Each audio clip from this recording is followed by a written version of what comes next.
এই নির্বাচনে অতীতের মতো কোনো ইঞ্জিনিয়ারিং, কোনো মেকানিজম অথবা ভোট কেড়ে নেওয়ার কোনো পায়তারা চালানো হলে আমি আপনাদেরকে বলবো আপনারা বুলেট হয়ে গর্জন করবেন।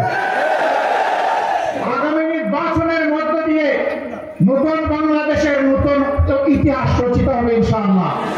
আমার আছে টরবিনো, আপনার আছে তো? আগামী নির্বাচনে কাকে ভোট দিবেন কাকে দিবেন না খুবই চমৎকার ভাবে লিখিত বক্তব্যে সম্মানিত ভাই হযরত মাওলানা খলিলুর রহমান সাহেবের পক্ষে একজন যোগ্য আলিম এখানে পাঠ করেছেন। বিষয় একদম ফকফকা সাফ, এখানে কোনো অস্পষ্টতা নেই, একেবারে হাতে আঙ্গুল দিয়ে দেখে দেওয়া হয়েছে, শুধু নামটা বাকি আছে। নাম আপনারা ঠিক করবেন, সোজা আছে সিরাতুল মুস্তাকিমে চলবো আমরা ইনশাআল্লাহ।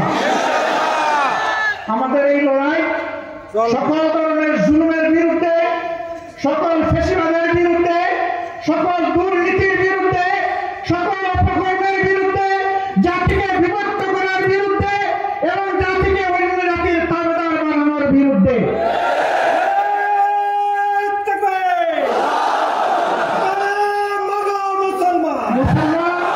কারণ লাল চোখ পরোয়া করবে না ইনশাআল্লাহ। আমরা পরোয়া করবো শুধু পরওয়ারদিগারকে। আল্লাহ তাআলা সেই তৌফিকটুকু আমাদেরকে দান করুন। আগামী নির্বাচনের মধ্য দিয়ে নতুন বাংলাদেশের নতুন ইতিহাস রচিত হবে ইনশাআল্লাহ।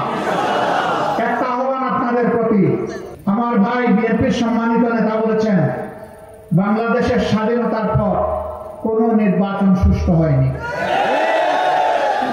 একটা সুষ্ঠু নির্বাচনের পিপাসা নিয়ে জাতি এখন অপেক্ষা করছে।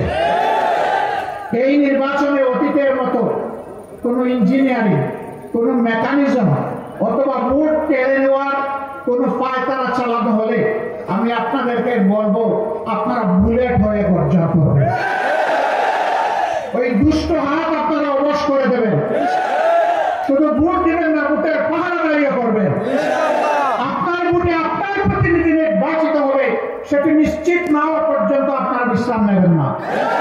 বলবেন যে দায়িত্ব আমাদের দিয়ে আপনারা কেউ সরে যাবেন না, না, আপনাদের সামনে থেকে একসাথে লড়াই করবো ইনশাআল্লাহ। মানুষের অধিকার প্রতিষ্ঠার জন্য এই লড়াই থেকে কেউ আমাদেরকে থামিয়ে রাখতে পারবে না ইনশাআল্লাহ। ভোট পছন্দের প্রার্থীকে যে যাকে পছন্দ করে তাকে দেবে, কিন্তু আমাদের অনুরোধ আমাদের সকল ভাই মা এবং বোনেরা যেন ভোটের সেন্টারে যান, ধৈর্য ধরে ভোট যেন তারা দিয়ে আসেন, কোনো বিশৃঙ্খলা হলে সফলভাবে যেন মোকাবেলা করেন এবং জানিয়ে দেন যে ওই বাংলাদেশ শেষ, আজ থেকে নতুন বাংলাদেশ। আল্লাহ তাআলা সেই বাংলাদেশ গড়ার তৌফিক আমাদেরকে দান করুন। আসসালামু আলাইকুম ওয়া রাহমাতুল্লাহ।